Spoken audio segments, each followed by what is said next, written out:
আসসালামু আলাইকুম। আশা করি ভালো আছেন। তো আল্লাহ তাআলা মানুষকে কতটা ভালোবাসেন, কতটা তার দয়া, এটা আসলে আমি আপনি উপলব্ধি করতে পারি না।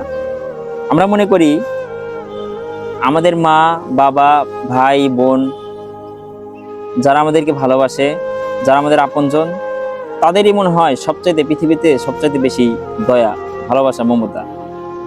কিন্তু আল্লাহ তাআলার দয়া অপরিসীম, যেটার কোনো তুলনাই হয় না। আপনার মা আপনাকে যতটা ভালোবাসে তার চাইতে আল্লাহ তাআলা আপনাকে বেশি ভালোবাসে। এটা কি আপনাদের বিশ্বাস হয়? আসলে এটাই সত্য। ফেরাউনের মৃত্যুর বর্ণনা দিতে গিয়ে জিবরাইল আলাইহিস সালাম বলেন, পানিতে তলিয়ে যাওয়ার পর আমি ফেরাউনের মুখে লাঠি দিয়ে কাদামাটি ঢুকিয়ে দিতে থাকলাম। চিন্তা করছেন? মানে ফেরাউনের মুখে জিবরাইল আলাইহিস সালাম লাঠি মেরে কাদামাটি ঢুকিয়ে দিয়েছিল। যখন ফেরাউন মুসা আলাইহিস সালামকে ধাওয়া করতে নীল নদে প্রবেশ করলেন, ঠিক সেই সময় জিবরাইল আলাইহিস সালাম বর্ণনা দিয়ে বলছেন যে আমি নিজে লাথি মেরে ফেরাউনের মুখে কাদামাটি ঢুকিয়ে দিতে থাকলাম, কেননা আমি আশঙ্কা করছিলাম সে হয়তো শেষ মুহূর্তে এসে লা ইলাহা ইল্লাল্লাহু মুহাম্মাদুর রাসূলুল্লাহ সাল্লাল্লাহু আলাইহি সাল্লাম পড়ে বসবে এবং আল্লাহ তাআলা তাকে ক্ষমা করে দেবেন। চিন্তা করছেন? স্বয়ং জিবরাইল আলাইহিস সালাম বলছেন সে যদি শেষ মুহূর্তে ঈমান আনে, এই আশঙ্কা করছিলাম আল্লাহ তাআলা তাকে মাফ না করে দেয়।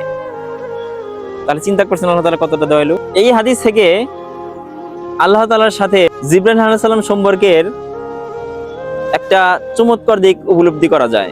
জিবরাইল আলাইহিস সালাম আল্লাহ তাআলার সবচাইতে নিকটবর্তী ফেরেশতা হওয়ায় আল্লাহ তাআলার ক্ষমাশীলতার সম্পর্কে জিবরাইল আলাইহিস সালাম খুব ভালো করে জানেন, এবং তিনি যে কতটা দয়ালু স্বয়ং আল্লাহ তাআলা এটা জিবরাইল আলাইহিস সালাম খুব ভালো করে জানেন। তিনি এটাও জানেন ফেরাউনের যত বড় পাপী হোক না কেন, সে নিজেকে আল্লাহ দাবি করছিল, এটা হচ্ছে শিরক। সে নিজেকে আল্লাহ দাবি করছে এবং শত শত মানুষকে, হাজার হাজার লক্ষ লক্ষ মানুষকে হত্যা করেছে, নিরীহ মানুষদেরকে হত্যা করেছে। এত পরিমাণ কঠোরতা ছিল ফেরাউনের মধ্যে।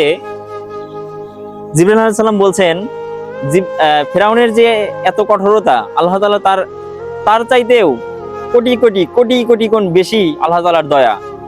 ফেরাউন যদি তখন ঈমান আনতো, আল্লাহ তাআলা অবশ্যই তাকে ক্ষমা করে দিতেন। সুতরাং এই হাদিসটা আসছে হচ্ছে তিরমিজি শরীফে। তো স্বয়ং আল্লাহ তাআলার কতটা দয়া, আমরা আল্লাহ তাআলার দয়া থেকে নিরাশ হয়ে পড়ি, হতাশ হয়ে পড়ি যে আল্লাহ তাআলা মনে হয় আমাকে দেখছেন না, আমার ডাক শুনছেন না।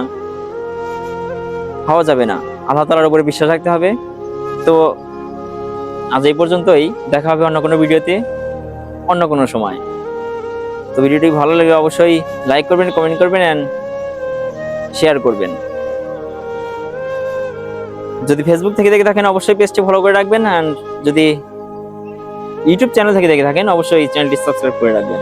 তো ভালো থাকবেন সবাই। আসসালামু আলাইকুম ওয়া রাহমাতুল্লাহি ওয়া বারাকাতুহু।